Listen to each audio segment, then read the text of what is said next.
Hey everybody, my name is Nevyn with PixelAttack.net, and I would like to welcome you to another episode of Bytes. Today's game is Axiom Verge by Tom Happ.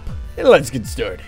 Axiom Verge is a traditional Metroidvania game. That's to say, it's a 2D platformer where the real goal is to explore all of the map and dig up every secret imaginable. Created by Tom Happ, a developer with a title history of the RTS Grey Goo, the Tiger Woods games, and even NFL Street, he started working on Axiom Verge back in 2010, and the original plan was to release it on the 360 and PC, but now it's made its way onto the PS4 and, finally, PC. The whole game was developed by Tom. All of the music, coding, and visuals are his work alone. Though it is worth noting that Dan Adelman definitely deserves a shout out. He's been on the marketing side of things, with a history of handling the marketing for a few indie games with Nintendo, namely Shovel Knight and Cave Story. In Axiom Verge, you play as Trace, a scientist kind of guy.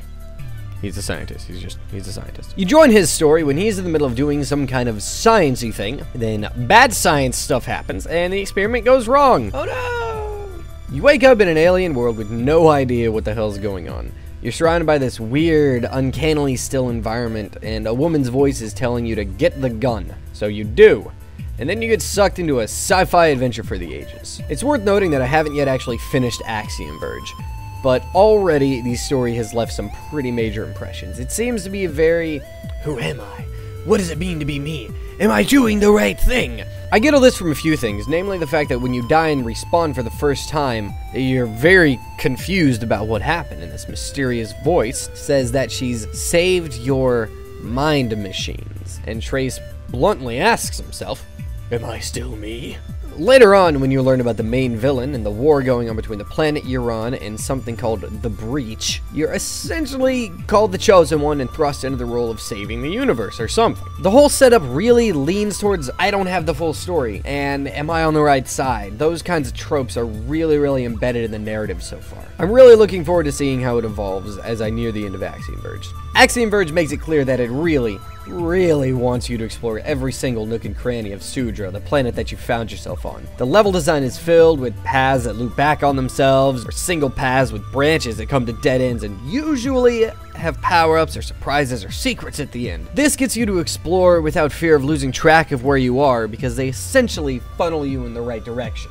On top of that, there's a reminder feature built into the game that allows you to place one little blip on the map per area to remind yourself to check out a room later on in the game, perhaps when you've gotten a new upgrade. This strongly encourages exploration and makes backtracking much less of a chore because you know where you need to go. There's a small element of randomness in Axiom Verge as well. Certain areas are randomly generated, chosen from a selection of rooms and tacked together. They add a whole new sense of discovery to the game and encourage multiple playthroughs. If you're into speedruns and random elements and exploration aren't really your shtick, there's a speedrun mode that removes random elements, cutscenes, and even dialogue, meaning that you've just got to get through the game as fast as possible without fear of being thrown off the course. It's also got a built-in on-screen timer, and there's going to be a speedrunner's leaderboard built into the game. The final checkmark for encouraging exploration is that when you die, you don't actually lose any of your progress. You're recreated at one of the save points, and all areas previously explored before you bit the dust are still explored, and all items and upgrades gathered are still yours. The art feels like it's right out of the NES era, but it still manages to feel alive. The environments almost always move or pulse in some way, making everything even more alien than it already is. Even in machine-heavy areas, everything has this weird feeling. I've had thoughts ranging from, oh god, why are the walls moving, to that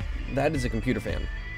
That is a lot of computer fans. And then there's the music, which just builds onto the art. It amplifies the atmosphere. Every area has a different song playing in the background, and each song so confidently defines the atmosphere for an area. Mind you, it's all varying degrees of mysterious and ominous, but there are a lot of subtle choices in the songs that do the job perfectly. There's one song, for example, that has vocals. Stumbling into the area that belongs to that song to just suddenly hear that alien language singing to you after hearing nothing but whirs and blips and boops for the past couple of hours, it's jarring, and it really serves to put you on edge. The boss fights are well designed too. It's easy enough to figure out what you're supposed to do after a short amount of time in the room if you're paying attention, but hard enough that it's not a simple case of walk in and win. As I mentioned, Axiom Verge has actually been out on the PlayStation 4 for a while now, so the only real question remaining at this point is is a pretty simple one. How does it control on PC? I'm gonna make this short and simple. Playing Axiom Verge on a keyboard feels like you're using an emulator for an NES game. The button layouts are awkward and take time to get used to, and the large number of items and upgrades and tools that you gain in the game make keyboard controls really cumbersome. Even after customizing the controls for the keyboard, using a controller was simply a more natural and satisfying way to play the game by far. If you're at all a fan of Metroid or even Castlevania or you're even any games in that genre, do yourself a favor and pick up Axiom Verge. It releases on May 14th for $19.99 US dollars, and it is worth every single penny. Axiom Verge is the Metroid game that we've been wanting for years, and it's finally here. That's all for this episode of Indie Bytes, so thank you for joining. If you enjoyed this episode, please leave a like and subscribe for more, and be sure to check out our website, pixelattack.net, for more articles and videos that I've done, as well as what others have done. If you're interested in seeing a more casual side of stuff that I do, check out my personal YouTube channel, linked down in the description. And lastly, if you have any indie games that I should check out for Indie Bytes, leave a comment down below, or shoot me a message on Twitter. My handle is @forkh. That's all. I'll see you guys next time. Bye! For the love of games!